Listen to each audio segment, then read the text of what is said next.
Hey, what's up, everybody? Happy Sunday. Happy Sunday. How y'all doing? We're back for another video, honey. It's so damn hot outside. I've been out most of the day today. Me and my husband, child. It's hot as hell outside, y'all. I said, listen, I'm ready to go home because I can't do this heat, baby. I cannot. This is some slave heat right here. I was ready to come home. But thank you guys for being here and happy Sunday to you all. We are here for the Love and Marriage Huntsville review, honey, for episode 11, season 8. Title of this episode is Nail Razor. All right. Hey, Black Fox. Hey, Denise Slay. Hey, Ashley B. Linda Gamble, my mom. Thanks for being here. Roberta Collins. Thanks for being here. Dragonfly Jones. Bernadette Clemens. Big Steak is here. Les Moore is here. Delilah T is here. Who else we got? Delicia Dismute, Sweet Essence is here. Miss Keita Johnson is here. Aries Girl Podcast, who is a content creator, is here. April Pearson is here. Who else we got? Cookie Clark. I see you, Brenda B. Thanks for being here. Frederice Williams, Deboria Banks, Miami J is here. Linda R is here. Patricia is here. Patricia Peaches Gordon. I'm sorry. Oh, that was a tongue twister. Carlotta Passmore is here. Wanda Coxshell is here. Henry Lee is here. Shirley Terry, how you doing? Gail Owens, hello. Kim Jones, hey. Baby Doll 7, thanks for being here. Babette Brooks, thanks for being here. Q. Rosalind Davis, thanks for being here. Ella Rogers, Vernetta Stewart, hey. How you guys doing? Let's talk life. How you doing? Hey, happy Sunday. Miss B, that's me. Hey. Miss Joyce Spick is here. Cookie Clark is here. Regina Lawrence is here. Flower Bloom, I see you. I see you guys coming in. LaDonna Stewart, hi. Hello to everyone. I see over 100 and so of you guys already here. Let's go ahead and get started. Everything said in the video is alleged in my opinion and is used for fair use and entertainment. Thank you so much, Rosalind Davis, for the super sticker, dear. I ain't even got started good. I appreciate you. Cassandra D. Armanelle Moore, hi. Yvonne Wilson, hey. Hey, y'all. Hello to everyone coming in. Happy Sunday. I hope you guys had a great Sunday. What y'all cook today before we get started? I know y'all cooked some good food today. I didn't cook today. Me and my husband went out today, okay? We went out today. Had some really good food today. What y'all eat? What y'all eat today? What y'all cook? Let's see before we get started. Why everybody's still coming in. We about to get into the show. But what y'all eat? I want to see what y'all ate because I'm a foodie. I get excited when I hear about food. What y'all eat? It says... Hold up. Somebody say, I love you, honey, and I know you're going to deliver the tea. Yes, girl. We do got a tea over here, girl. But before we get into it, we were talking about yesterday. Y'all know I kind of had to go off on some asses yesterday. So I'm finding out today, girl, that Wanda had another death in her family, y'all. Yes, Miss Messy Hoes ATL. Thanks for being here. That's another content creator. Hi. Hello, KBR, my mom. Thanks for being here, dear. You and Linda Gamble, thank you guys for being here. Somebody says salmon croquettes, honey, patties smothered with potatoes. Oh, Lord, okay. I can't hardly do the potatoes, honey, because we're trying to stay away from that starch, girl. Somebody said beef stew. Oh, Lord. I don't really do beef like that. See, I've been trying to watch what I eat. But it sounds good. Now, I ain't saying I won't eat it. But, yeah, I mean, you know. Somebody said I didn't cook today because I had to work today. Hey, get your money, honey. Grilled ribs. I ain't mad at it. Chicken and spaghetti. Girl, that's a buffet. I love that. Somebody says too hot to eat. Girl, ain't never too hot to eat, okay? Steam Alaskan crab legs. Oh, I'm coming to your house, Linda R. I love me some crab legs. Grilled chicken and a salad. I love a good salad and grilled chicken as well. Yes, honey. Fried fish, red beans and rice, cabbage and corn muffins. Oh, Lord, Big Steak. Girl, you is doing it. Big Steak is doing it. Okay, fried fish. I had fried fish. What, yesterday? Was yesterday? Yes, I think it was yesterday or the day before. Curry chicken. I don't like curry chicken, but I can get down with the salad. Somebody said rice salad. What is rice salad? Never heard of that. Salmon, rice, grilled veggies. I can always get down with some salmon. Love salmon. Trying to stay away from that starch, that rice though. But hey, it is what it is. Mac and tuna. Okay, a light meal. There ain't nothing wrong with that, honey. Ain't nothing wrong with that. Lasagna, corn on the cob, salad, and garlic bread, honey. Come on through here. Corn on the cob. I like corn on the cob. It's kind of hard to eat it now with braces on, but I still like it. Okay, I like corn. Just can't eat the shit off the cob right now. Since I didn't cook, that I made a healthy salad today. Hey, I love a good salad. I tell you, I can eat salad every day. Salad is my thing. You can do so many things with salad. Okay. Somebody else said I did not cook today. Grilled chicken salad. Okay, I see a lot of people eating grilled chicken. Okay. Beef stew with carrots, potatoes over rice. Oh, Lord. I take that minus the rice, girl. Okay. Somebody said jambalaya. Oh, Lord. Somebody else said lasagna. Lord have mercy. Somebody said breakfast food with friends after church, veggie omelet. And okay, yes, God, I love a good omelet. Said take out steak fajitas. That sound good. Baked garlic mac and cheese and corn. Okay, yeah, that's good. Garlic chicken with mashed cauliflower and broccoli. Yep. High protein, low carbs. There you go. Okay, curry chicken. I see some more curry chicken. I'm not a fan of curry chicken, but hey, sound good. Jerk chicken, that's my thing. Jerk chicken. Turkey meatloaf. I love turkey. And oven roasted potatoes. I don't do beef, so when I make spaghetti and stuff like that, I do use ground turkey versus ground beef. So yeah, okay, that's a healthy side. I like that. Okay. Yeah, somebody said I love salad. Me too. It says that how Marcel didn't know Trisha, but right. We about to get into that. We about to get into it. Okay. Somebody said it's too hot to cook. Yes, honey. And somebody said ribs, hot dog steak. So y'all grilled out. Okay, macaroni and cheese and baked beans. That sounds like a cookout. Okay. I ain't mad at it. Somebody said that we didn't want a heavy meal today, that we're having chicken salad and loaded potato skins. Okay. It says I don't eat meat. So plain potato skin salad and plain based chicken. Okay. Plant-based chicken. Okay. Yeah. Nothing wrong with that. Everybody eat different, child. Says I cook white beans, broccoli, and cheese, cornbread, and fried chicken. Come on, fried chicken. I had fried chicken in a little bit. I love fried chicken too. Salmon salad. Come on here, KBR, with the salmon salad. Yes, honey. Rice, peas, curry chicken, and coleslaw, and carrot juice. Okay, carrot juice. I put the carrot oil in my hair. I like carrots, but I don't know about the carrot juice, but I do put carrot oil in my hair as well. Okay. I ain't mad at it. Y'all look like y'all ate good today. I ain't even mad. Let's go and get into this show, though, child. Y'all talking about food. Y'all gonna make me hungry again, Lord. Again, everything said in the video is a legend, in my opinion. Hello to everyone. Again, thanks so much, Rosalind Davis, for that super sticker, dear. All right, let's go on and get into this show, child. All right, so the episode begins with Nell and her kids. They're discussing going to therapy. Nell is being difficult in seeking solo therapy and says that I'm not doing that. Okay, Nell just seems like she's that type of person that can pinpoint everybody else's issues, and then when it comes to her acknowledging her own, she don't want to do that because Nell feels like she's the matriarch of the family and everybody else is wrong and she's gonna always be right. Okay. Somebody said vodka. Well, I looked up and saw vodka. Lord, I need to go to AA, Lord. Out of everything y'all typing in the chat, I looked up and saw vodka. Lord, I need to be an AA child. But so let's move on, child. Nell says that she has helped everybody and now she wants to help herself. All right. So now her son, Lance, okay, says that therapy will give her and everyone, okay, the tools, y'all laughing at me, that everyone can benefit from. I agree. It's nothing wrong with therapy. We talked about this the other day. Therapy is definitely essential. I go to therapy. I enjoy therapy, okay? So yeah, Black people, get out of this. I don't want to go to therapy because I don't want people to think I'm crazy. No, you go crazy when you don't go to therapy, all right? So Nell goes via confessional. She said that she don't feel that she needs a therapist. She says that she don't appreciate her kids telling her that she needs a therapist and that she wants boundaries, and that's not what she's seeking. Okay, so she is very adamant about not wanting therapy.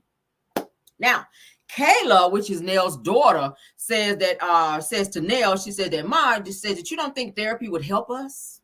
Like, you don't think that would help us, Mama? And Lance then interrupts and says that maybe counselor. Let's just say counselor and not therapist. Maybe that'll sound better. Maybe Mama will, be on board for having this damn therapy session if we just call it a counselor versus a therapist. Okay. So Nell is just like clocked out. Nell, she's staring out in space like this, like I ain't feeling this shit. Like, she ain't saying nothing. She just kind of staring off into space like she upset and bothered. Okay. Yeah. So then they ask her again, will she be open to doing the therapy? And Nell says, I don't know. I got to think about that. And I was just like, girl, if you don't take your ass and get some therapy, you need some therapy. All right. So next scene is Marcel, the scene stealer. That's what I call his ass. He's at Black where no customers ever be. All right. And Trisha's husband, Marquez, comes in. He greets Marcel, and he sits down. They actually have a little talk or whatever. And they dap each other up. Marcel asked him, did he want a drink? He was like, yeah. So Marcel goes behind the bar to fix him a drink because he ain't fixed no drinks all week, honey, because they ain't had no customers. All All right, so Marcel then says to Marquez, he says that he used to work for him at Monaco, which is the movie theater where Marcel used to work, where he got fired from for doing wild, inappropriate parties, okay, with the little snow bunny over there. Mm-hmm.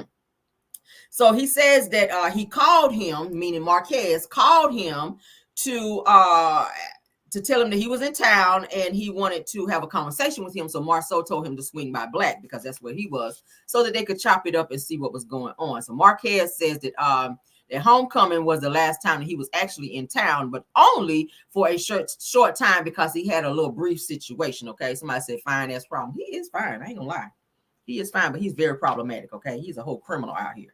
Let's move on, child. My question is, didn't he say before that he moved around the corner from Trish? Maybe this was a while back. I know he did say that he moved around the corner from Trish when he moved out. Now he's saying he's living in Atlanta. So not sure why he moved so far away and your kids are there and then you're complaining about not being there. But anyway, so Marquez says that he got into it with someone in Huntsville. Okay, he got into it with Ken. He's saying him and Ken had some kind of little back and forth situation. Okay. So Marceau says via confessional, because y'all know he gonna always squeeze in the confessional because that gives him more screen time. He says that he did not know who was married in Trisha's situation, meaning was it Trish or was it he was trying to be funny, a smart ass. Okay, so production then rolls tape back to Nell's party where all the guys were sitting and talking, and they were asking Kim about his situation with Trisha. Okay, so Kim says that Trisha and Marquez have been separated for over 5 years. All right. So Marceau is getting all up in Marquez's business, saying that it's all news to him, saying that Ken and Trisha and Marquez situation is kind of like a throuple, okay, between the three of them, okay? All right, so Marquez then says that it's an entanglement on her end because Trish is entangled with Ken, all right? Child, I said, what? So Marceau then says, no, y'all are actually entangled. So Marquez then goes on to say that we've been actually separated for a very long time, okay? He says, so Marceau then asks him, says, are y'all legally separated? Okay. This whole situation is a hot mess, y'all. So Marquez then goes on to say that yes, but not legally divorced. I mean, we know that because they've been saying that the whole damn episode and or season that they're not divorced yet. So Marquez then says that he moved away, but he's coming back for his kids with Trisha, and he's trying to get closure in a situation with he and Trisha. Okay, I don't think he's ready to let go of his marriage and or situation with Trisha. It's bothering him that Trisha is moving on with Ken because he felt like he could leave and then just come right back and that she was going to still be available to him. And you don't get to just walk away and then I just sit on ice until you feel like you're ready to come back and then I'm available. It doesn't work that way. I have a life, I have needs, I have desires, and I have things that I want to do. And if you choose to, to pack your things and leave and move out and move around the corner and then from around the corner to Atlanta, don't be mad at me if somebody catches my eye and I decide to move on. That's exactly what Trisha did. So Marceau then asked him to explain, okay, his situation. Marquez says that he and Trisha got married at age 18 and that they had their son, and says that they were together for a while when her parents actually passed away. All right, so both of Trisha's parents passed away within 6 months of each other. He goes on to say that he wasn't there for her when her parents passed. So emotionally, he wasn't there to give her that emotional support that she needed. So she got through those things on her own, which I feel like caused her to have some animosity towards him as her man, because she felt like, okay, you my man, you're supposed to be here to comfort me, and I'm going through these deaths back to back. And not only did she lose her parents, but she also lost another sibling. So with all of these things going on, he was not there for her. He was running the streets, he was doing his own thing. He clocked out mentally and she won't feeling that shit. All right, so Marceau asked, well, where was she at? All right, Marquez says that Marquez then says that physically, they said, well, asked where he was at. I'm sorry. So Marquez says that physically he was there, but emotionally he checked out. He goes on to say that he knows for a fact that he wasn't there like he should have been. And he says that he never had no one pass in his family. So that was kind of new for him. He didn't know how to, I guess, comfort her or be there for her during that time. So he says that that's why Trisha had issues on her end with him. Okay, so she's got some animosity towards him because as a man you didn't step up. Okay, so Marquez then goes on to say, well, Marceau then asked him, I'm sorry, did you love her? Meaning, did you love Trisha? And Marquez then answers by saying, well, always, like, yeah, I always love her. Yeah. said, I always love her. Yeah. Said, I'm not sure if I was in love with her though. So he said, I love her, but I ain't in love with her. That's the difference between loving somebody and being in love with somebody. Okay. Marquez then goes on to say, well, Marceau child goes on to say, he out here on his Dr. Phil thing now. He goes on to say that you weren't there for your wife enough. Okay. And he says it as if there was, hold on. He said you weren't there for your wife enough. That's what he's telling him. So Marquez then comes back and says that COVID 2020 broke him, where he realized that he didn't want to be in the situation with Trish anymore. Okay. COVID kind of made a lot of people realize they didn't want to be together no more, because you couldn't go anywhere. You couldn't do anything. You were stuck in the same house, and any problems that you had, you either had to fix them, or if you decided not to fix them, then you just decided to get the hell on. And a lot of people decided to break up and not be together anymore due to COVID. COVID broke up a lot of people's relationships, which is sad. So Marquez goes on to say that the unresolved issues with them and were unresolved, and that he didn't handle it right because he chose to leave. Okay. So Marceau then says that you're back from where? So asking him, where are you back from? Because you left, but where are you back from? Marquez says, well, like right now, I live in Atlanta right now. So Marceau then says that why'd you move to Atlanta? So Marquez then says, because I was escaping how I feel because of the situation with Ken. He says I could not handle seeing Ken around my kids like that. Okay. So he felt away seeing another man coming in playing daddy to his kids, but he chose to leave. So he said that he was taking my kids to school every day, and he was taking my son to homecoming and my daughter to like dances and stuff like that, to daddy-daughter dances, and I felt a way about that. I didn't like that. Okay. So Marceau says that so you couldn't handle him being a father, and he is. So Marquez kind of looked at Marceau like, what? He said that what do we define as a father though? That's what Marquez is asking Marceau. So Marceau then goes on to say that someone who takes the kids to school, dance, activities at that capacity, and being a father. And I was like, oh, all the things that you don't do, Marceau, because Tisha already said you don't do shit for the kids, including taking your own son to get a haircut. Tisha takes their son to get a haircut. That is a father-son bonding thing. So Marceau, I mean, right message, but wrong messenger, because you don't do all of the things that you're telling this man he should do. You don't do. You don't know your children enough to know what they're allergic to, what they like, what they don't like. You don't really spend that time with them in order to kind of tell Marquez what he need to do, because you don't do that shit. All of that responsibility should not be on Tisha. When you guys are married, you share responsibilities. You share taking your son to go get a haircut. That's something that you should do. Tisha should not be, as a woman, sitting in no damn barbershop with all them men with her son, waiting on her son to get his haircut, when you can go and do it. You're not that busy. You ain't building shit. You ain't got nothing else going on but riding around doing threesomes. Like, take your ass down there and take that baby to get a haircut. Anywho, I was like, boy, get out of here. I know damn well you ain't trying to tell somebody what they need to be doing. So Marquez goes on to say that I'm grappling at that. He said that he erased 6 years out of my daughter's life because I left her. He says, and I left the situation. So Marquez, he seems to be this smooth talker, I'm noticing. And he's very manipulative in his conversation as well. So he's able to tell you how he feels, but while he's telling you how he feels, he's able to also manipulate you into thinking that he's the victim. And you kind of, women, if you kind of look at him too long because he's so damn fine, you fall into that well, okay? A lot of women get into that. You get to looking at these fine ass men and the fact that, oh my God, he's so fine. And you're not really hearing what's coming out of their mouth, but you're hearing it, but you're not processing it as you should. And the fact that he's so damn fine, you just believe in any old thing that he say versus like, nigga, you on some bullshit right here. Okay, my bullshit detector just went off right here when you said that. Instead of checking his ass like that, all right? They said that, Caramel, I'm so sick of these boys and the moves and actions. That Tisha should have divorced. Yeah. Tisha should. We've been talking about that. Tisha should have been divorced him, but child, honestly, the both of them need each other. Tisha is emotionally needy. Marceau needs her because he ain't got no fucking credit, and without Tisha, he can't survive. So the two of them, they got to be together. That's a relationship and or marriage that has to make it, because neither one of them can live without each other. I just don't think so. Tisha would lose her damn mind if Marceau filed for divorce and left her. And Marceau could not make it without her because Tisha is the one holding all the credit, the credentials, and everything else. So, I mean, what are they to do? You got to stay in a situation where you're not in love, but you love that person. Kind of like what Marquez was saying with Trish. I love her, but I ain't in love. Marcel is not in love with Tisha. He loves her, but he ain't in love. All right, let's move on.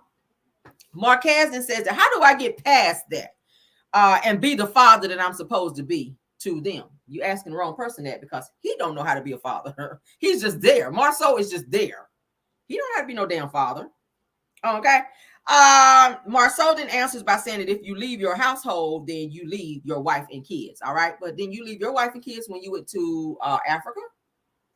Did you not leave your family when you went to Africa, when your wife made it perfectly clear that she wanted to go to Africa with you and bring the kids? You took your ass right there. And I already said before, Africa is a trip that you have to plan way in advance. You got to take shots and all kind of stuff. So it's not like you said, hey, I'm going to Africa tomorrow. You took your ass to the airport, got on the plane and left. No, that's something that you planned. And after her telling you over and over, you didn't give a hot damn, because I believe, and I still believe that, I say allegedly because I wasn't there, I believe you had somebody else there.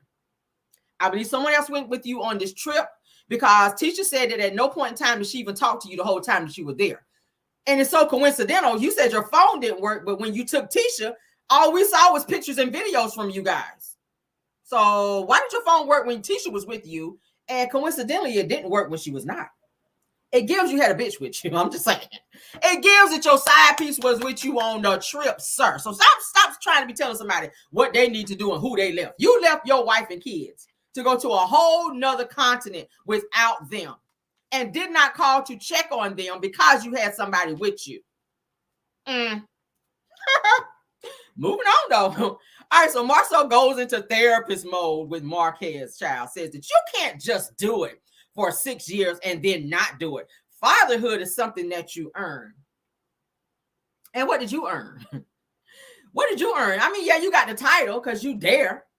But in terms of your actions and what you're supposed to do is in terms of taking care of your kids, you don't do it. Anytime Tisha, on the show, when Tisha would ask you, watch the kids because she had an outing or something to go to, or somewhere to go with Mel to, try to do some type of business stuff, you got mad and told her, well, when you going to be back? And you gave her so much hell. Like, you could not watch those kids for a few hours. Okay. Like, stop it, Marcel. Marcel goes via confessional once again because he got to get some more screen time, child. He says that men have to understand that what it means to walk away from a family. He says that one hand you have to have the love for your wife and or spouse, but don't like her. I said, oh, Tisha, did you hear that? I'm going to say it again. He says on one hand you have the love for your wife and or spouse, but don't like her. Y'all hear that? I said, Tisha, he is talking about you. So the question is, do you want your daughter sitting on another man's lap? And how comfortable are you? Check this out. How comfortable are you with her calling another man father? Says that sometimes that outweighs love. Okay. That's probably one of the reasons why Marcel will not walk away from Tisha, because he doesn't really want to be there. I think he's waiting for his kids to get older. I said it yesterday. Marcel is waiting for his kids to get older so that the pain will not be as obvious. They'll be older. They'll be able to understand it better. And he won't feel as guilty if his kids are much older, like teenagers, like 18, 19, something like that. When they get out of school, he won't feel as guilty because then he'll feel like they're a little bit more independent. And then Tisha can kind of go on and do what, she needs to do. All right. But yeah, I feel like that's what he's waiting on. He's waiting on those kids to get older, and then he's going to be out of there. All right. So, Marquez goes on to say, he says that I feel like Trish still loves me, but Ken is a rebound. All right. He said that he's waiting for his opportunity, meaning Ken. All right. Let's see. So it goes on to say that Ken was in Trish's IG. This is what Marquez is saying, that Ken was in Trish's IG. And putting chocolate emojis under her post. Like every time she would post, Ken would pop up under there and put chocolate emojis. Okay. He was saying that happened shortly after Marquez actually left, meaning that he and Trish were still married. Okay. Which they're still married now. But he was saying that he felt that Ken kind of overstepped his boundaries and was kind of dealing with Trish before the two of them decided to separate. He said that she's in the gym all the time, and then she left her phone home one time, and Ken was steady sending Trisha messages. So that's how he knew that Trish was messing around with Ken, because she left her phone home, and her phone kept going off, and Marquez went through her phone and found that Ken was messaging her. All right. He felt away about it, as he should, because that was his wife. So Marquez then says that he called Ken to see who he was, and says that Ken told him, you need to check your girl. All right. Check with your girl in terms of who I am. So Marquez then says that Ken and Trish were talking 5 years prior, and that's why she fell in love with the gym, because they met there. He goes on to say that he says that Trish would start saying that she loves chocolate just out of the blue, and all of a sudden, after those chocolate emojis started popping up in her IG from Ken, okay? He said because Ken is chocolate, so he said it makes sense now to where all of a sudden she starts saying she likes chocolate because he's a light-skinned type of dude, all right? Her husband is a light-skinned type of dude. So Marcel then says that, so she was cheating on you? Nigga, are you cheating on Tisha? Why you ask somebody, are they cheating? Because anytime somebody asks Marcel, is he cheating? He can't talk about it. He gets mad, okay? He can't film those scenes where somebody asking him, is he cheating? He want to throw up their stuff. But now you want to ask this man, is he cheating, or was she cheating on him, okay? Marquez says that, I don't know. He says, I really can't confirm it if she was cheating or not. Well, I mean, if she's having conversations, I don't know why people think that cheating only revolves around you jumping in bed with somebody and doing the do. No, you can be cheating by texting to someone else. Conversation with someone else is cheating. It's called emotionally cheating. That is a such thing, to emotionally cheat on someone. You ain't got to hop into bed with them in order to cheat. Oh, yeah. If you're sending text messages to someone else and you're in a relationship with somebody, that's cheating. If you're sending pictures to someone else, if you go out and have a drink with somebody, that's cheating, because you've not broken up this situation over here before you went over there. Emotional cheating is the worst, Bill Wilson. It is. It is. All right, so Marquez says that Trish told him that Ken was just her homeboy. And Marquez said that Trish said that she had no homeboys because they've known each other since high school. So he's like, boy, girl, you ain't had no damn homeboys. Me and you been together since high school. I ain't never heard about you having no damn homeboy until this whole Ken situation. So Marcel says, so he's like a brother to her? Marquez said, no, somebody who was already plotting. Okay. Meaning that he was already waiting in the wings to be with her. He said that my main gripe is that this man is living in the same house with my kids, and my daughter is starting to act funny for 2 years now, not telling me, okay, that she loved me. He said that my daughter is 10 now, so she don't even say that she loved me no more, and she says that she hates me and that you left the family. I'm just saying. So Marceau said, well, is she wrong for saying that? So he kind of looked at him like, excuse me? So Marquez then said that she didn't get that from herself, that she got that from her mom, meaning that Trish may be coaching her and are having little side conversations with her to kind of put some things into her mind to make her feel a certain way towards her dad because he chose to leave. So Marquez then says that you don't think that she got it from her dad, do you? Marceau then says, well, you left for 7 years, right? Okay, kids do have a way of knowing kind of what's going on, and you don't have to tell them anything. They just kind of read the room. Kids nowadays are much smarter, and they can read the room, and they can kind of tell things. They know when things are out of place. If dad ain't here for a certain amount of time, they can kind of see that things are wrong, especially when another man is moved into the home. They kind of see things as a different dynamic, and mama is starting to move on. So yes, they're going to have some feelings about that, because while they love their dad, they're starting to get used to this other person who is here, who is a father figure. And it's kind of confusing. Like, do I call this person dad, or what do I call them, mom? And what's the dynamic between you and this person? And how should we act towards this strange individual that you brought in the house to play daddy to us? And that's how they're feeling. So it sounds like Ken spoils the kids and give them whatever they want, and he's there as a father figure, and they like Ken because of that. Kids love when a man come in the house and they doing stuff and buying them stuff. Oh, they love you real quick then. Oh, they fall in love with you real quick. Go buy them some shoes, take them places, take them to the mall, take them out to eat, take them on a trip. They love you after that. So you can't blame her because Ken came in and spoiled the hell out of her. So Marquez answers Marceau once he said that you left for 7 years. Marquez says, and no, I'm still raising her. Just because I'm not in the house, I'm still raising her. So Marceau says, but you ain't in the household for 7 years, okay? Marceau then goes on to say that you raised her right. He says, but so why do you expect her to tell you how she feels? Okay.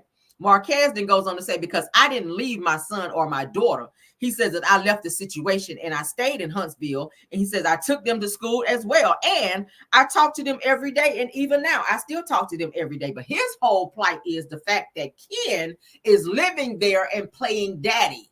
He don't like that. And some men don't like other men coming in and playing daddy to their kids. But when you make a choice to leave, you can't hold the mother back from moving on. And it's just unfair. It's like you're trying to control the situation when you lost control and left. Okay.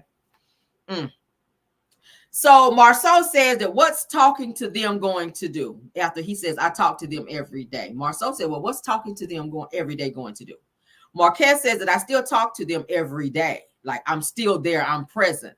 So Marceau says that that's called leaving Marquez. So Marceau also goes on to say that it's okay for them to have animosity with you. Okay, talking about the kids. Marceau then goes on to say that when a 10-year-old comes in and says that you left me, that she didn't get it from her mom. She got it from her intelligence. Okay. And I got to agree with him. I never thought I would agree with Marceau on something, but like I said, children, they process things differently and they kind of see what's going on around them and they kind of come up with their own way of how they feel. And that's how she's vocalizing how she feels. You ain't there, daddy. I love you. Girls are, a father is a girl's first love anyway. So with him leaving the way that he did, it kind of made her feel like, okay, I lost my first love, which is my dad.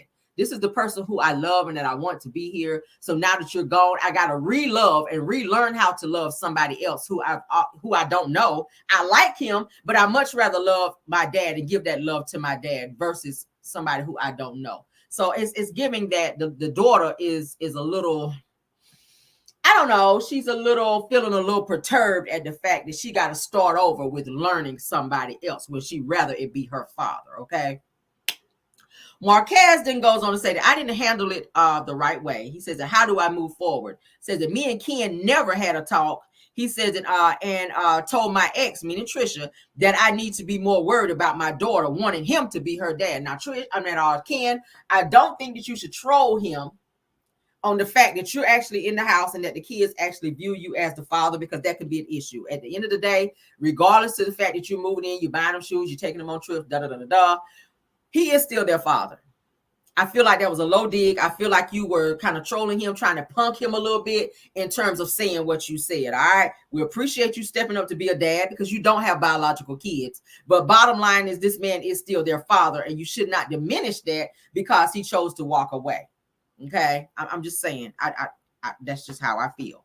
Ken, he said that Ken and Trish can be married if they want to. He says, but my daughter is going to look at me as her father. Y'all know men don't like another man coming in there and trying to tell their child to call them dad. I said that's the same thing I said about Martell. Watch Mel when she get married again. Martell gonna lose his damn mind, because the fact that his children are going to be viewing another man as being their father, that's gonna make him flip. Because Martell prides himself on saying that he's a great father and that he's their father. So when Melody winds up meeting someone else, starts dating, and it gets serious enough to where she gets married again, her children are going to view this man as father, and he's going to be their stepfather. And Martell is going to lose his shit behind that, because he ain't really being the father that he needs to be. So for his kids to see another man as their father figure, that's going to make him lose it. Let's move on. Marceau lets him know, said that you don't want him around. He said, you don't want him at the PTA meetings either? Marquez said, absolutely not. Like, absolutely not, I don't.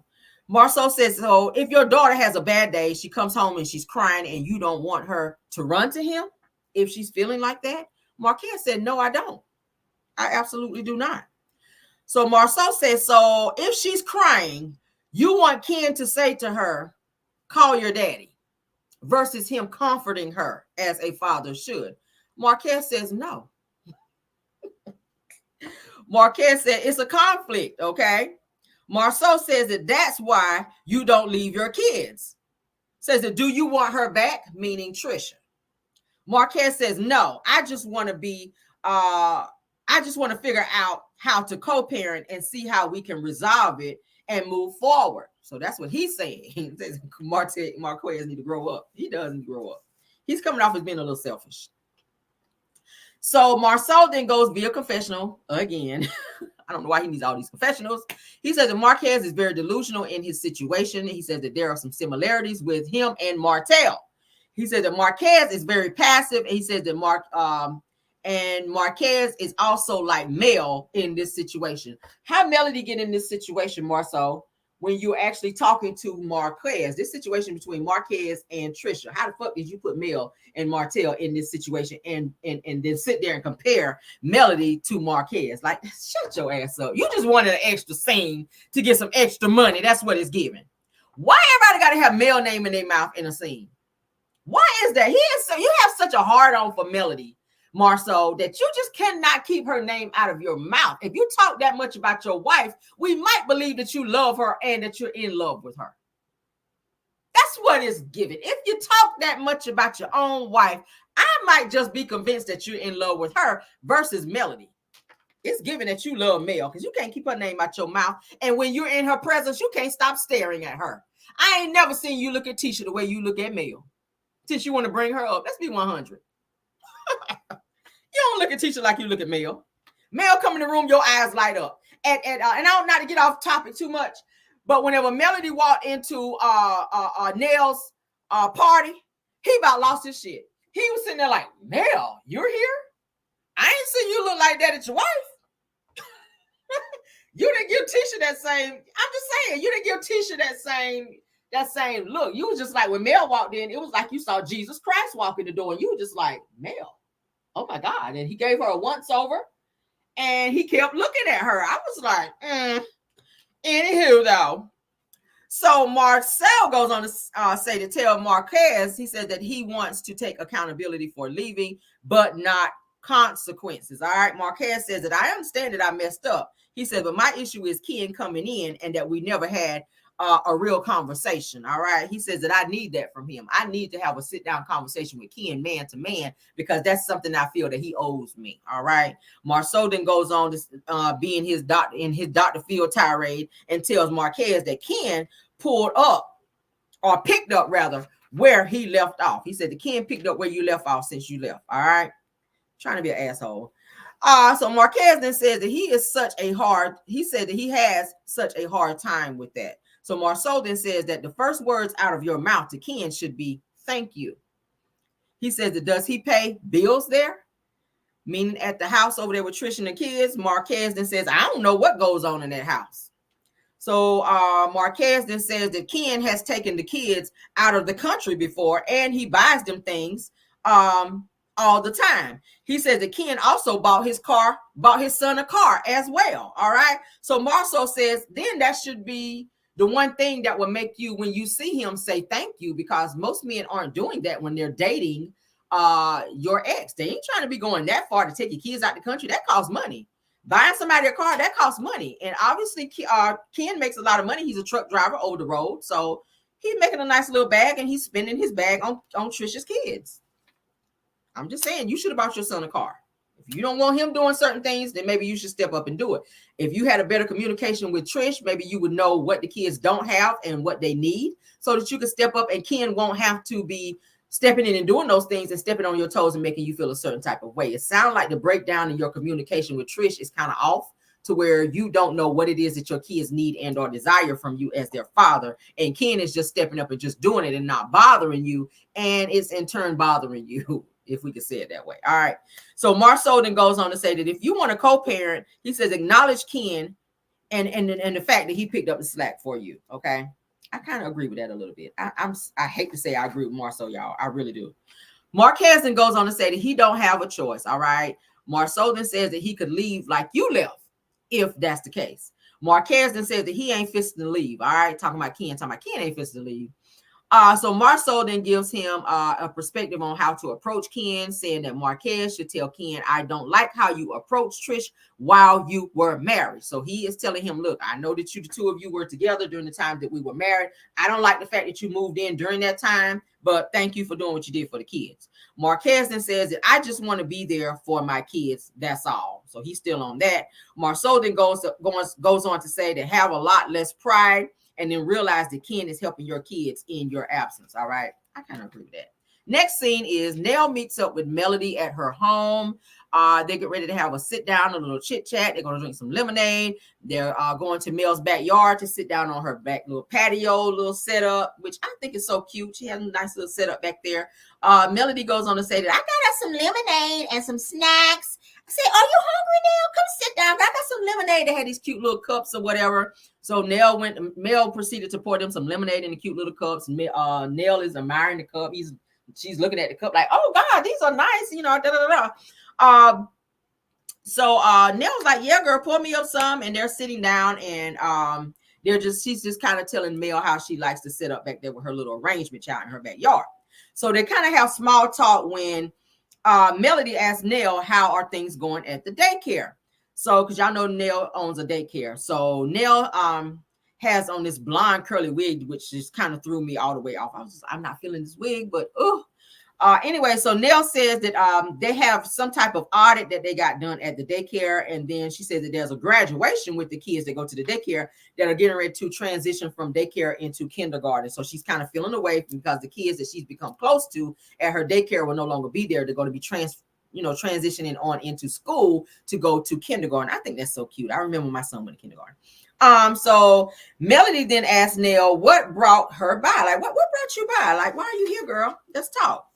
All right, so Nell explains that all of her kids came over and that they were supposed to discuss boundaries, but that they kind of flipped the conversation on her. And she says that she needed therapy with Dr. Francis. So Mel was like, so Nell says, well, what the hell do I need with counseling? She said, what I need counseling for? Nell goes on to say that everyone says that she needed it, including Chris. All right. So Nell was like, oh, Melody looked at her like, what? Chris said you need therapy? Like, what, girl? So Nell says that it hurt her feelings. She said it hurt my feelings because she knows how, she said it hurt her feelings when they told her that she needed therapy because she knows how to take care of herself. But she's just tired of taking care of grown kids, all right? She says that it takes a toll on her money. She says that she don't get her money back. And Nell goes on to say that she don't need counseling. She just needs her money back. I feel you, Nell. So they're trying to flip it on her like, Ma, you got all these issues and knowing that they owe her all this damn money, but they want to try to make it seem like her ass needs to go to counseling, which she does, because the way she addressed them and over-talk them and don't hear them, that's the issue that they have with her, okay? So Nell kind of gets emotional with these fake-ass tears. I keep saying, girl, stop all this fake-ass crying, Nell, all right?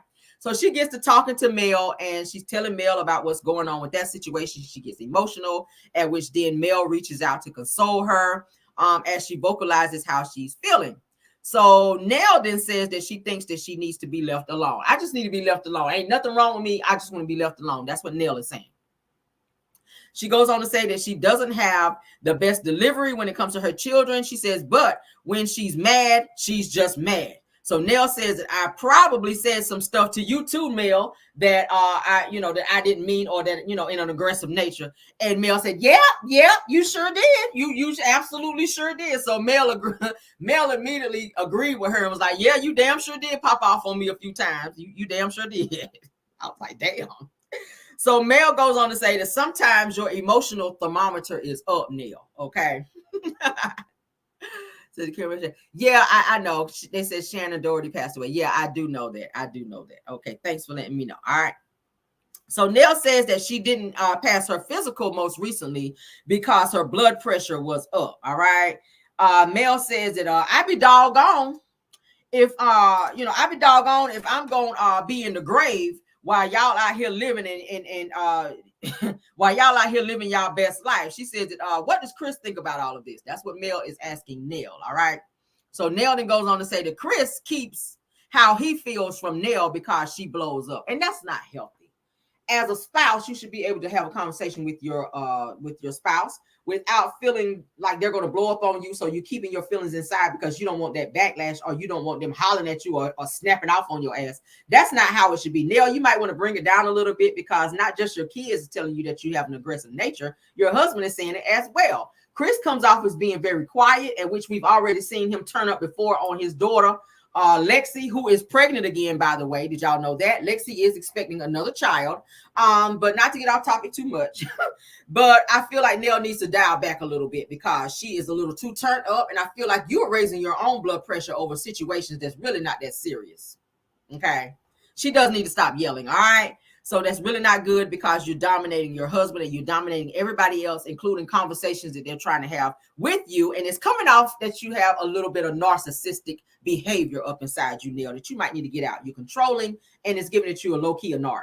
I'm sorry. I hate to say it, but that's what it is. So Nell goes on to say that Chris is good cop and Nell is bad cop. Okay. Well, Melody says that. So Chris is good cop and you're bad cop. Nell agrees. Say, yes, that's exactly what it is. So Melody goes on to say that the whole leave me alone ain't going to happen. Says that you can actually deal with it better to keep your pressure down. She said to keep your pressure down, you need to just deal with it and stop sweeping it under the rug and just hoping that it just, go away. She says it takes some, she said to take one for the team and just go ahead and do counseling because you might actually like it. Okay. She said the therapy is actually frowned upon by the Black community. She said the white people been doing it for years. And I totally agree. I tell y'all that all the time. I go to therapy. I love therapy. It's great to sit and talk to someone about issues and things that you go through in your life to clear and do like a, I don't know, like a spiritual cleansing or whatever, or an emotional cleansing, get that stuff up out of you, talk about it. These are people that you could talk to that ain't going to share your business. They get paid to listen to you talk about your issues. So why not go and dump that off and get that up out of you so that you can live a stress-free life? I'm always in a happy place. I'm not grumpy because I share my feelings. And when you sit on those, stress will take you out of here. I refuse to be stressed out about anyone or anything. So therapy is something that I definitely pride myself on doing. And I encourage anybody else to go ahead and do it. Get some therapy. That don't mean you're crazy. That means you don't want to go crazy. Okay. But Nell agrees. Nell agrees with Melody about doing the therapy and that she might like it. Somebody said, I do therapy too. So do I. I love it. Yes, Kim Jones, tell them, girl, go to therapy. Okay. Yes. All right. So Mel is telling Nell, that therapy is going to be good for her. She said, therapy will be good for you, girl. Because y'all know Mel goes to therapy as well with her kids after the situation with Martell. So Melody then says that Nell is reluctant to therapy because of her age. She says that her generation is more open to it, but Nell's generation is not. She said that Nell has a fear of the unknown in terms of going to therapy. And that might be it. That might be it. Y'all know the older generation, they like, just go there and pray about it, child, and the Lord will fix it and all that. He will, but it's still good to do therapy. That's why therapists are here, just like that's where doctors are here. A person can say, I don't want to go to the doctor because I don't believe in that. I'm going to go home and just pray about it. When really you need to go to the doctor and let them tell you what it is so that you can figure out what your next steps are. That's why they're here. That's why God gave you doctors. Doctors were back in the day when Jesus Christ was here, but it didn't stop him from, it didn't, y'all get what I'm saying? That doctors were, around back in the day when Jesus Christ was here, and they're still around and they're here for a reason. So don't be saying all the time, I'm gonna go pray about it. If you're having an ailment, go to the damn doctor and see what it is, because it could very much so change your life, or save your life rather. Okay, for real. All right. So Nell tells Melody, Melody tells Nell that she wants to hear how great her therapy sessions went. Okay, once she goes. All right. So Melody also tells Nell, she said, to tell Dr. Francis that I said, hey, and thank God and bless him. She said, and I'm doing great. All right. So she was trying to pick at Nell, telling her, when you go on over there and see Dr. Francis, let me know and tell him I say, hey, because y'all know Mel used to see Dr. Francis as well. All right. So let's get into the next scene. All right. Chris and Nell, they're at the house, and the kids are actually getting ready to come over. Nell is in the kitchen with Chris, and she's actually fixing different cups of drinks. She's putting ice in the cups to get ready to pour up drinks for the kids to come. Dr. Francis is getting ready to come to the house for them to start their therapy session. So she's kind of getting things ready, refreshments or whatever, for them and Dr. Francis to arrive. So in the living room, Nell's kids, they have already arrived by now. The niece Kiki says that she's actually kind of scared because deep conversations make her uneasy. Okay. So Lance, her son, says that everything is actually going to be on the table, right? He says it's either going to be on the table or it's going to be on the floor, meaning that there are a lot of family issues. Okay. Somebody said maybe yoga. Yoga is also good. Okay. Meditation is also good. All right. Nell is still popping off in the kitchen with Chris. And Chris tells Nell that they both say the same thing, but their delivery is different. Okay. He says, look, me and you, Nell, we're actually saying the same things to the kids. It's just our delivery is different. Like, you holler at them, and I'm more of a calm nature, and they come to me because of that, because they don't want to always get yelled at when you're trying to talk to them. All right. So Nell says that you always make me out to be the bad person, though, Chris. I don't think that's what it is. You just be too turned up, Nell. All right, so Dr. Francis is at the door. Chris hears somebody at the door. He goes to the door to let Dr. Francis in. They all sit down to begin their session about boundaries, okay? So Nell, she starts off because she's got to dominate everything. Nell says that they've tried to set boundaries, but they hear it better coming from someone else. Nell goes on to say that the kids nor Chris listen to her. Dr. Francis says, oh. When Nell said that, said, oh, okay. So Nell says that Chris takes the kids' sides and that she finds out last minute what's up, but then has to fix things when it goes awry. Okay, so Dr. Francis says that, are your parents' boundaries realistic? So he's talking to the kids. Says, are your parents' boundaries realistic? And the kids were like, yeah. They're kind of reluctant to say yeah, but they're like, yeah. So Chris then goes on to say, Chris agrees as well that the boundaries are, where they need to be. So he also goes on to say that there are mutual boundaries of he and Nell. All right, so then he kind of looks at Nell and then she's kind of like shaking her head in agreement. All right, so Chris kind of like he kind of scared of Nell a little bit. I don't know. So Dr. Fletcher then asked the kids, he says the difference in Chris listening and Nell listening. What's the difference between the two of them in terms of their listening skills when you guys are trying to communicate with them? So Lance, the older son, says that Chris lets me finish saying what I need to say, and Nell listens to react. And I said, damn, you nailed it. Okay.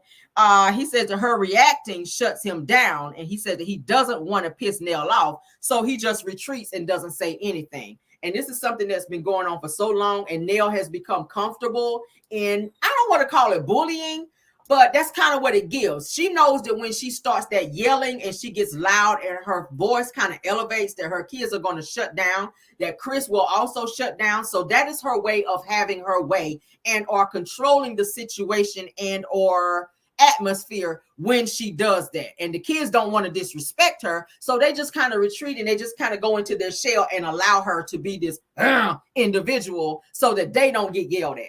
And that's not fair, because that means that the only person that's being heard is Nell.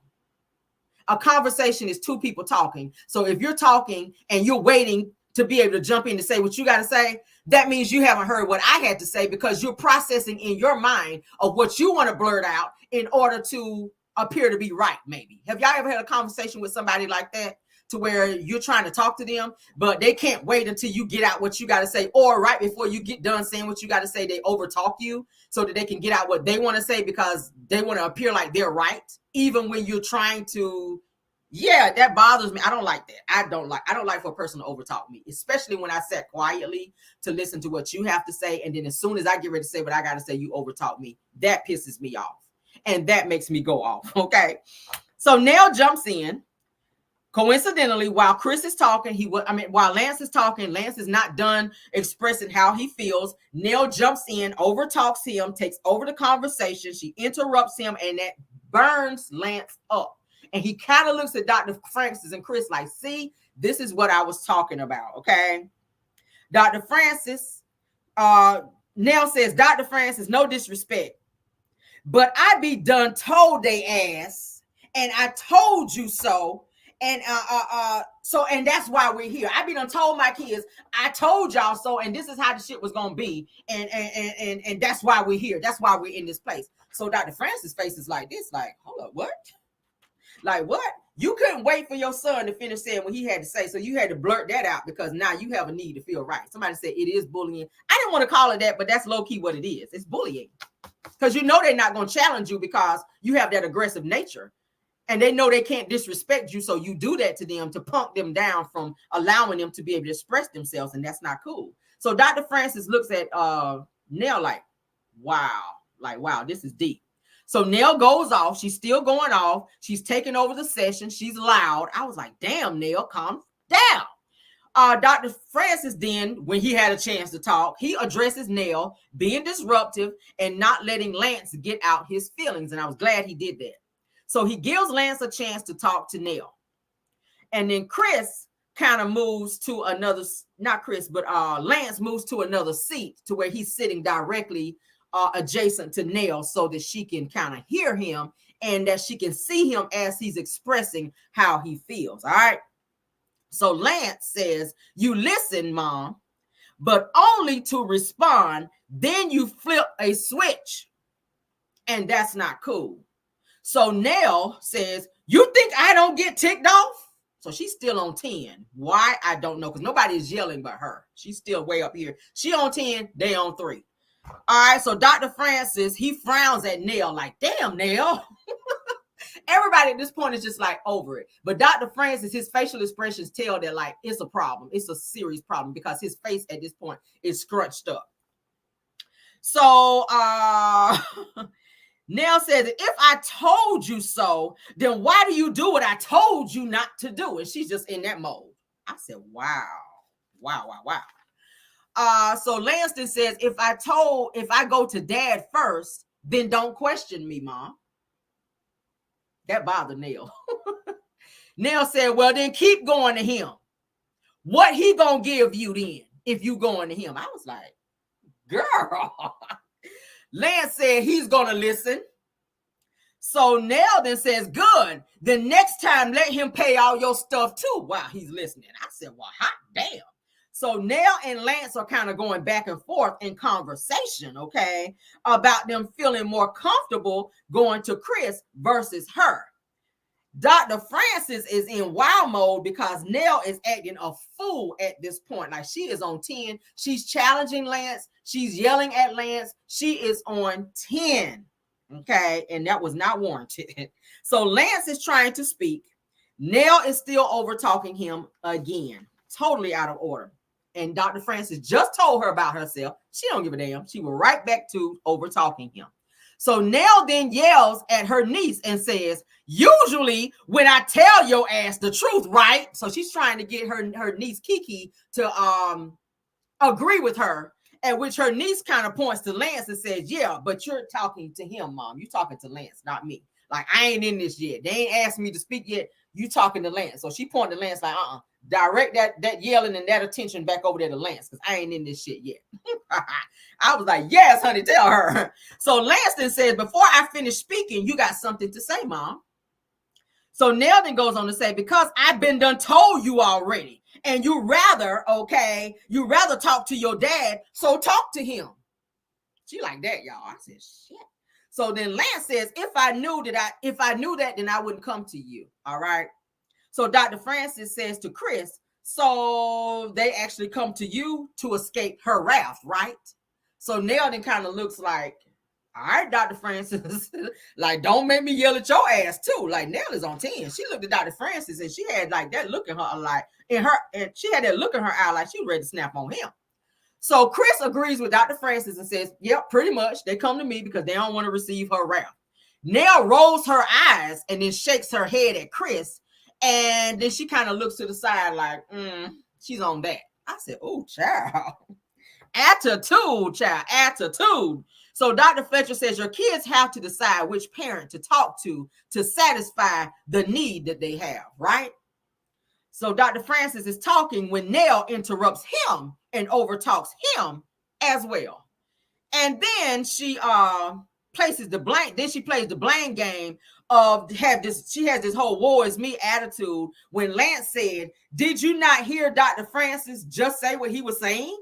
Like Lance is trying to tell her, you're disrespecting Dr. Francis. You're not even letting him talk, Nell. So Nell yells and says, I heard everything that he said, Lance. And she said it just like that. So Dr. Francis kind of stares at Nell. It's just like this silence. And Dr. Francis stares at Nell in disbelief because he can't believe that she's acting like this. Like he cannot believe that shit is going like it's going. Nell is just like turned. I said, wow. So the camera kind of panned over to Chris, and Chris is just like he don't know what to say. At this point, he's just shaking his head like, damn, like, I don't know about this. I don't know if this shit gonna work. So Nell says that you go from one parent to the other to get what you want. And that's what she's telling her kids. So they just all kind of sitting like this. Her daughter's sitting like this. You can tell she's uncomfortable. The niece is kind of sitting like, I don't know what to say. Lance is just sitting there shaking his head like, bitch, why did I come here? They son Chris, he's in the twilight zone because he was probably high anyway. So Nell says, kudos to you. Okay. Nell says, kudos to you, but we do kind of talk Says that we do talk, Chris. Said we do talk to them, right, Chris? So Nell then says that y'all need to see Dr. Francis, not me. Y'all the ones that actually see Dr. Francis, not me. So y'all get to talking. So go ahead. That's what she said. Y'all need to see Chris. Y'all need to see Dr. Francis, not me. Like, so y'all get to talking. Go ahead. And then she sits back like, y'all go ahead. I'm done. So Dr. Francis says to Nell and Chris, so y'all do talk, right? And Chris and Nell, they agree. Yes, they do. So the kids say that Nell has selective hearing, at which that pisses her off. Nell says that when they come to her, that it's over a financial situation, all right? So Dr. Francis then goes on to say that they shut down because of the communication with Nell. So Kristen says that the tough love that Nell gives is not getting through to the kids, and says that Nell says that she's been trying to set the boundaries with them, but the tough love approach is not working, okay?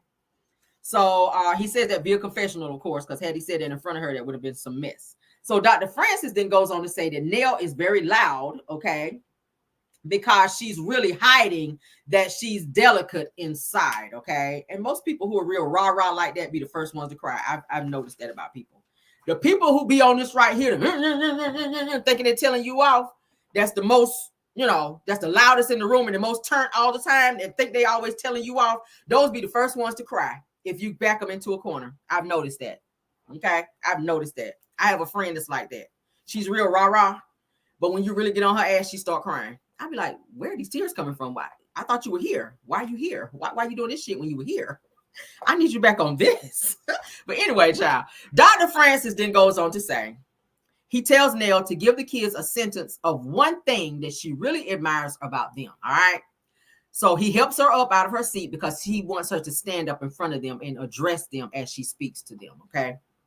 So Nell says to Kiki, which is her niece, she speaks to her niece Kiki first. She says, I see you and I recognize you as my own, and I love you like you're my own, okay?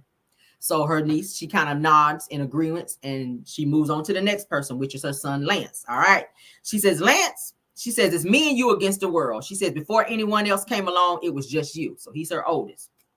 She says that I'll try my best to listen to you more, all right? Her voice starts to crack. She's getting ready to get emotional. She says, I love you, and I'm proud of you owning your own business. She says that you're strong, okay? She says, and you've been through a lot, and I love you as well. She's on that, all right? So Lance, he says, I love you too, Mom, all right? He's getting a little emotional. Lance is starting to cry as well. They put the camera on Lance. He has tears coming down. He's, so his eyes are watering up. He got tears. He's getting emotional. So Nell then moves on to her daughter, Kayla, all right? He says that, she said that you think Mom don't hear you? She says, when you get off the phone silently, she says, I hear you. I hear you. And she said, and I know that I'm tough. She said, but Mommy loves you. She says, I really do. I really love you. And her daughter, she kind of shakes her head in agreement. All right. So again, they put the camera on Lance, and Lance is very emotional. So then she moves to her baby boy, which is Chris Jr. She says, I love you. She has the longest speech for him because y'all know he's had some really, really big issues. Hello to everyone coming in. I see you guys coming in. Y'all know I be in my mode when I'm talking, but hello, and hello. All right, so she moves to her baby son. She says, I love you, and I'm proud of you, and I know you're on the path to good things. She says that God's got you, and I got your back as well, okay? She says, I need you to get back up and come out of your funk. She says that I'm going to be there for you, and I'm going to listen to you as well, all right? Lance, at this point, he's like really crying, okay? Lance is really crying at this point. Lance is actually touched by Nell's words to Chris Jr. because he's been the most problematic. Y'all know he was locked up twice, and he also talked about how he didn't want to be here anymore and how he suffered this depression. So he's been really dealing with a lot. So they're really getting emotional when Nell is talking to Chris Jr. because the situation with him is a little bit more complex. So Chris Sr. kind of stares at Chris Jr. and he approves of what Nell is saying. And he looks like he's kind of touched by what Nell is saying as well. And the fact that his son, Chris Jr., is being receptive of his mom. Now, of all the kids that Nell had in that room, she actually hugs Chris Jr. And it's like a long motherly embrace to where you could tell that was a real moment, not just something for TV. And I was like, I respect that, because that's the one thing that Chris Jr. has always said he needed from Nell, because he's always felt that he had to go to his dad to get that softer side, when Nell has always been that rah type of mom. So to see her be vulnerable, not saying she don't love her son, but she's always so guarded and always in mommy mode, to where she just doesn't embrace him and give him that side of her. And he needed that in that moment. He needed that. And to read the room and see everybody there, it touched Chris Sr. It definitely touched Lance, because he was bawling his eyes out at this point. Like, he was already crying, but he was literally bawling his eyes out to see the interaction between Nell and Chris Jr. Okay. And so was Kayla, her daughter. Her daughter Kayla also became emotional and was wiping her eyes as well. So that was a real moment, not just something that they were filming. That was a real moment right there. So Dr. Francis says, amazing. So he was glad to see that shit. He says, amazing. He says, please continue to fertilize your kids so that they can grow. I was like, come on, Dr. Francis. He said, and don't cuss them out. Okay. He said that they need you. So Chris stands up and he shakes hands with Dr. Francis in agreement. Okay. And Chris thanks Dr. Francis for the session and for coming by and for everything. Nell actually hugs Dr. Francis, and it's this long embrace. He's saying something to her in her ear. Of course, they didn't put it on the screen. I don't know what he said, but whatever he said to her, it made her become emotional, to where she hugged him really tight, and she just kind of held him and cried. Okay. So I feel like she also needed that moment as well. So that was a real moment. That was a real moment. I like Dr. Francis as well, because Dr. Francis know how to get to the mess, don't he? He knows how to dig under that mess and get it up out of there and get you back in the right place. So I respect Dr. Francis. I love me some Dr. Francis. All right, next scene. Let's get to the next scene. Trisha meets up with her husband Marquez. She's dressed in all black, like the Omen, like the song says, honey, with her little club shirt on, with the boobies out in the front. You know she's gonna give some boob action, because she know her husband coming, child. And then she got on her little thigh-high boots, honey, her leather thigh-high boots with her tight jeans. I said, bitch, where you going? This is like club attire. You come to meet your husband. Did Ken see you when you left the house with this shit on? I don't think he did. So Trisha says that she's been talking to him about a divorce, because he came from Atlanta. Okay, so she ready to talk to him about this damn divorce to get this thing rolling. Marquez arrives shortly after. They're sitting in like a gazebo type place with like this water around. I don't know if it's the same little place where Martell took the kids that time when it was that snowstorm. It was a cute little place. It was like a water and ducks and shit around, but they were sitting in a gazebo, and it was at night. Okay. So Marquez arrives and he speaks to her, and then he sits down. He don't even like hug her, greet her, or nothing. You would have thought he just saw her ass yesterday. So he just sits down like, hey, how you doing? It was one of those, hey, how you doing? Then he just sits down. Trisha's like, hey. It was weird. I'm like, y'all been married before. Why y'all act like y'all don't know each other? Weird. So Marquez says that it's been a long time since they talked. So my thing is, if y'all ain't seen each other in a long time, it's nothing wrong with like maybe shaking his hand if you don't feel comfortable hugging him. Like the vibe was just like all the way off between them. All right. Marquez says that they haven't talked since he left the household, pretty much. He says his gripe is with Ken. He just jumps right in. My gripe is with Ken. He said that he and Trisha will always be connected as family because of their kids. True. Trish agrees as well. All right. Marquez says that he don't have respect for Ken, and Trisha's eyebrows go up like, what? Trish says, why? Why don't you have respect for Ken? So Marquez says that Ken always been waiting in the wings to be with you. That's why. And for the opportunity to talk to you, Trish. All right. So Trish kind of has this little smile, this little grin, this little sniggle about her that she gives him, okay? And something else that I noticed with Trisha in this little interaction between she and Marquez, when she's having a conversation with Ken, her eyes are always like this. Have y'all noticed this? She cannot give Ken eye contact. She's always like when they were sitting down having dinner that one time when he made her that birthday dinner, she was picking at her food while he was having a serious conversation with her. She barely gave him eye contact. But with her husband, she's literally staring into his eyes and at him when she's engaging and or talking to him. I don't know why that dynamic is the way that it is. Ken is somebody you've been seeing now for some years. He actually lives with you. You guys are talking about marriage and you cannot give him eye contact. But your husband, who you're trying to get divorced from, you're all eyes with him. You are giving him that, like you are tunnel vision when it comes to him. He good to look at. Maybe because he's so fine, child. Maybe you reminiscing on how fine he is. I don't know. I don't know what it was, but you staring at him, child. He did keep looking at the producers. He did KBR. He did the same thing with Marceau. I noticed, like, maybe this is his first time being on camera. He kept looking at the producers and the camera, and maybe they kind of signaled him to stop looking at them because it was so obvious. Like, yeah, he did. Maybe he was just, I don't know, maybe he was nervous, but he did keep looking at producers and the camera. So Trisha did the same thing a few times as well. So Trisha says that when I battled my sister not wanting her heart transplant, that I went through a lot. That's what she's telling him. That kind of came from left field because I was like, what does that have to do with what he was talking about? Their conversation was kind of off-putting for me. He was talking about he didn't respect Ken because of how Ken came in and was trying to talk to you, and out of the blue you said that your sister had some kind of transplant or whatever, and you went through a lot in that moment. So he's just kind of looking like, okay. So she said that I went through a lot, losing 2 parents within 6 months apart. She said the person that I wanted to be there wasn't there, meaning him, Marquez. Okay. Trish goes on to say via confessional, she said that losing her mom, dad, and her sister, she said that Marquez wasn't there. He wasn't in the home. She said that he ran the streets ignoring her, and she had to continue on her own and even deal with the kids while she was grieving those losses. All right. She said that the drama that they were going through got worse, in time. Trish tells Marquez, she says that I know you saw the shifting in me, didn't you? You saw things shifting in me and changing in me, didn't you? She said, and you weren't there. All right. So Marquez says, yeah, I wasn't there for you. So he agrees with what Trish is saying. So Marquez goes on to say that that's why I messed up. And that's where I messed up. I'm sorry. He said, and that's where I messed up. And he apologizes. So Trisha says that we grew apart.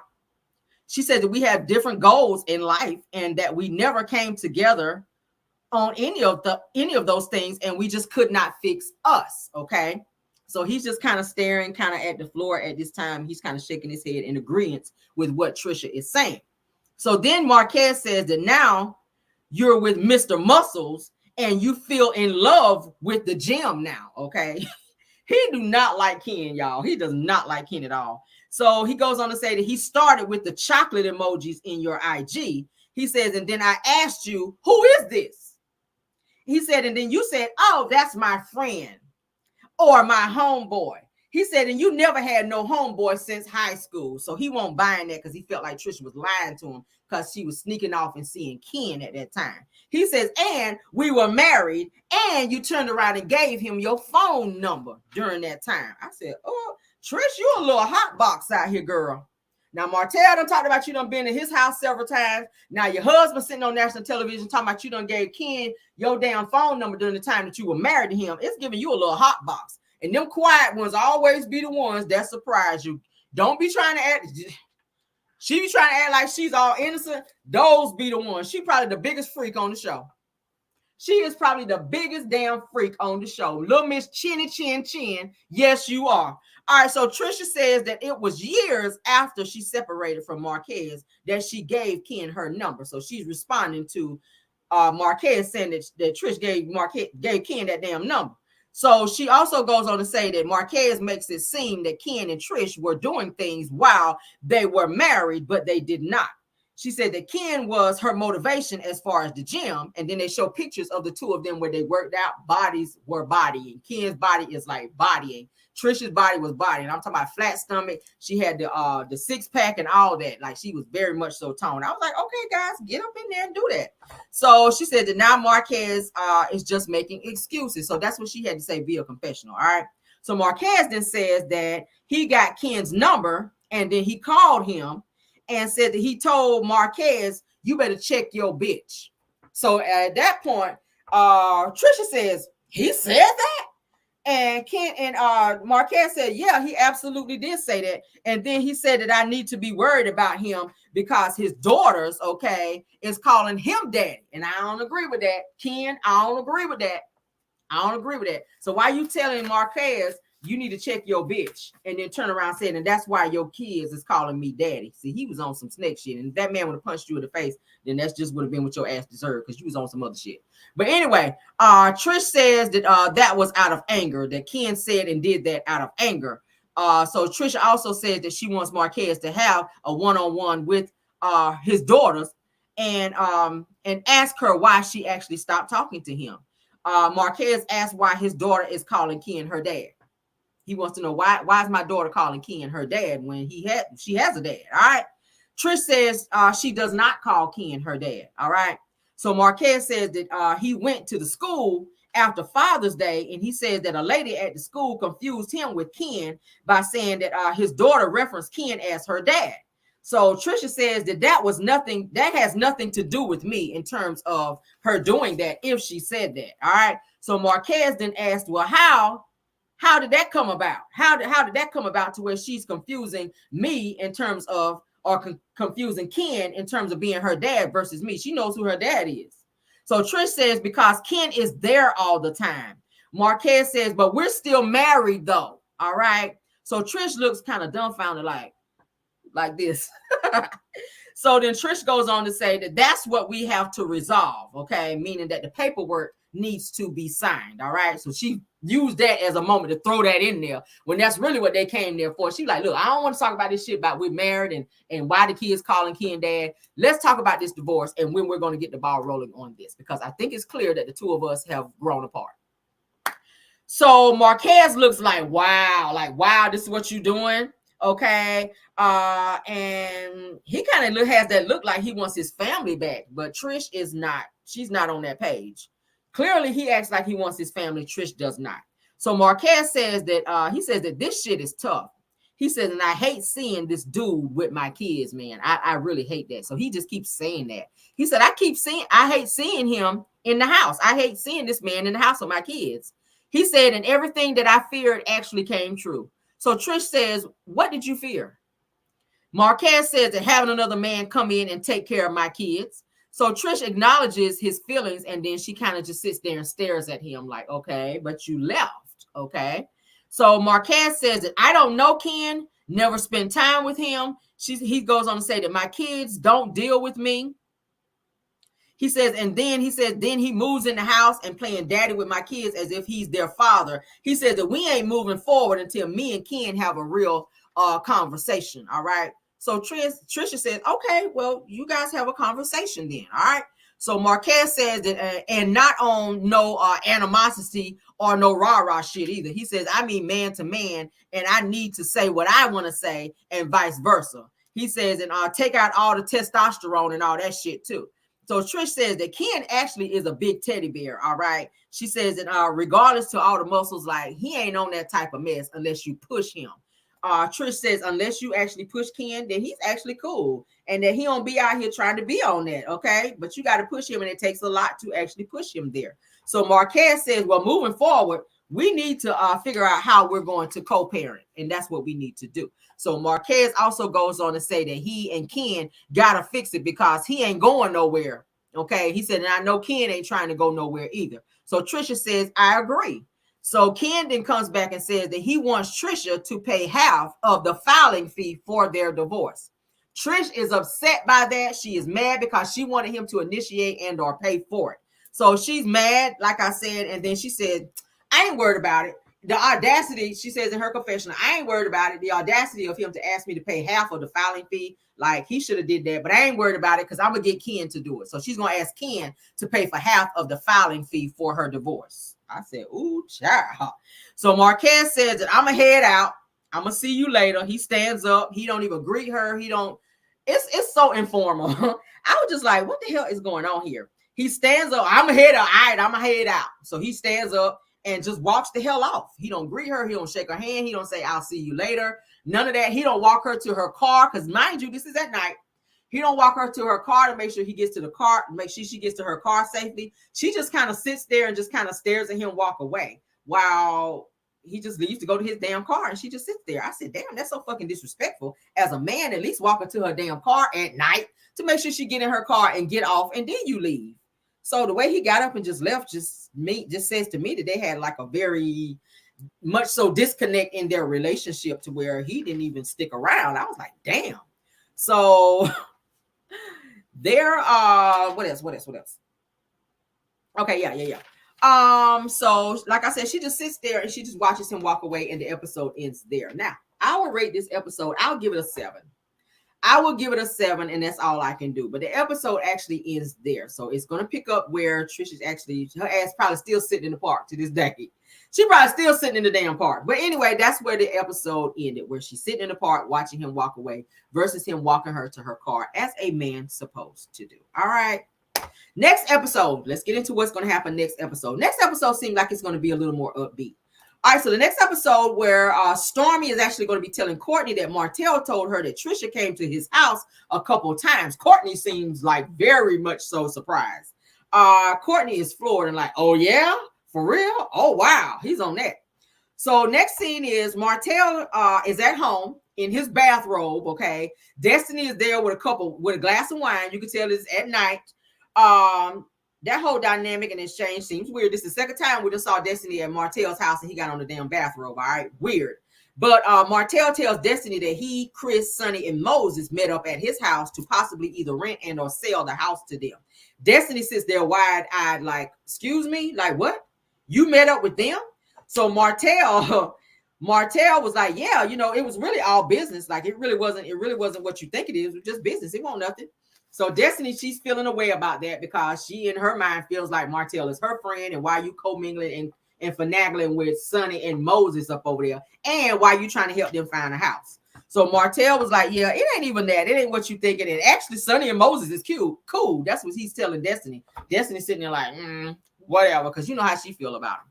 So next scene is Stormy confronts Trish about Martell telling her that Trish went to his house. All right.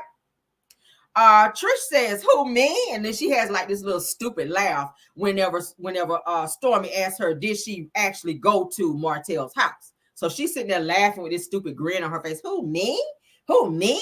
Trish said, when did I go to his house? So Destiny is with them at the gym. So Stormy, Destiny, Trish is at the gym. And of course, Destiny, like I said, she was there. And she's kind of looking all crazy. And she acts a little bothered when Stormy says that Trish been to Martell's house several times. When they put the camera on Destiny, Destiny seems a little bothered by that. And she's kind of rolling her eyes a little bit. So Trish denies going to Martell's house when Destiny says, why is he even talking about something that never happened anyway? Destiny, how the hell you know what happened in Martell's house? You don't live with him. So you don't know everybody that he's bringing all up and through there when he bring them through there. Why is she so in Martell's business like that? How do you know who this man brings to his house when you not there? Like, are you sitting outside his house with some damn binoculars like this, seeing who he's bringing in there? And why do you care? Why do you care? For somebody who said they ain't never slept with him and he's just your friend, when you already said in an interview to all his female friends he slept with, but never you, it's giving weird vibes that you would feel away. That now you're hearing that Stormy is saying that Trisha said that she's been to Martell's house several times when you know that any of his female friends he done smashed. So it's given that you're jealous and are mad at the fact that he may or may not have smashed Trisha there. And you done been trying to be friends with Trish. Now you know that she done been all up in Martell's house and there's something done probably happened between them and you feel a way about it. That's what it's giving me. All right, so Trish and Ken, they're at their house and they're actually having a conversation. Trish is trying to get ahead of the whole conversation of her coming to Martell's house. So she wants to beat anybody and everybody from telling Ken. So she wants to be the one to tell him, just in case in conversation from him hanging with the guys or whatever, that conversation may slip up that she actually was seen or had visited Martell's house numerous times. So she tells Ken that Martell is running around telling people that she went to his house. So Ken kind of looks at her like, so have you ever went to Martell's house before? So Trish, she kind of holds her head down like she's scared to answer. And of course it goes off. So we got to wait to see when the episode airs as to if she answers him to say yes or no, that she went to Martell's house. But I feel like she was trying to get ahead of somebody else telling him that so that he wouldn't be upset with her or questioning her, because everybody's talking about it at this point.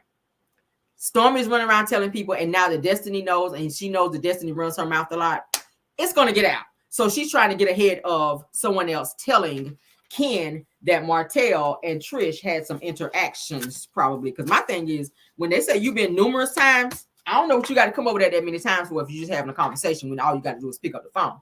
It's given that you came over there with no drawers on and you went over there to do a little wham bam thank you man with Martell, because we already know how he get down. But that is our show for the day. That is our review. I hope you guys enjoyed it. Thanks for all 565 in the building. I appreciate you all. Let's go ahead and do a rundown. Did anybody have any questions? Did anybody have any questions y'all want to speak on anything before we get up off here? Somebody said she's a hot pocket. Absolutely. Somebody said run, Ken, run. Yes, please run, Ken.